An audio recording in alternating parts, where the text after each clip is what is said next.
بسم اللہ الرحمن الرحیم۔ محترم ناظرین و سامعین، السلام علیکم ورحمۃ اللہ وبرکاتہ۔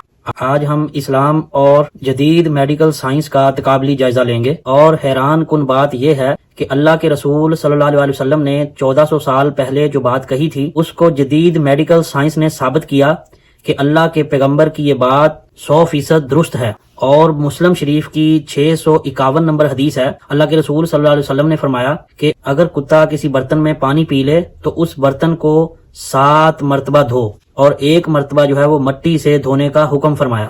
اور جدید میڈیکل سائنس سے اس بات کا پتہ چلا ہے کہ مٹی کے اندر قدرتی اینٹی بیکٹیریا اجزاء ہوتے ہیں۔ مٹی جراثیم کو جذب بھی کرتی ہے اور مارتی بھی ہے۔ پیغمبر اسلام نے 1400 سال پہلے جو بات کہی تھی، سائنس نے وہ بات ریسرچ کرنے کے بعد اللہ کے پیغمبر کی اس حکمت کو نہ صرف اپنی تھیوری سے بلکہ لیب کے اندر جدید مائکروسکوپس کے ذریعے ان جراثیم کو پرکھنے کے بعد بیان کیا۔ سائنس اس نتیجے پر پہنچی کہ کتے کے یہ منہ والے جراثیم جس برتن میں لگ جائیں اس برتن کو بار بار دھونے کے بعد یہ جراثیم جاتے ہیں۔ اور کتے کے تھوک کے اندر پایا جانے والا وائرس ریبیز سب سے خطرناک وائرس ہے، اور کاٹنے یا تھوک کے زخم میں جانے سے منتقل ہو سکتا ہے۔ یعنی کہ اگر کسی آدمی کو کوئی چھوٹا موٹا زخم بھی ہے، اگر کتے نے اس کو چاٹ لیا تو اس کے اندر یہ وائرس منتقل ہو سکتا ہے۔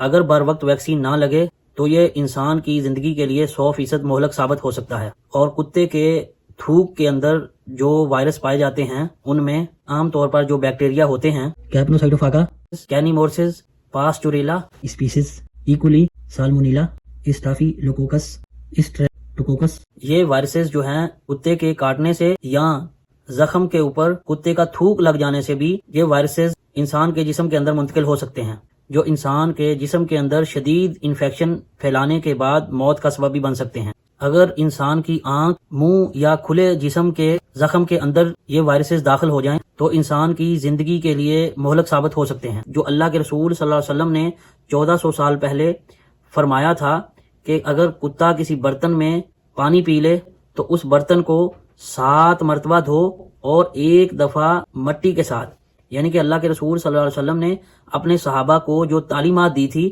اس میں ایک حکمت تھی جو ماڈرن سائنس نے آج آ کر سمجھی ہے۔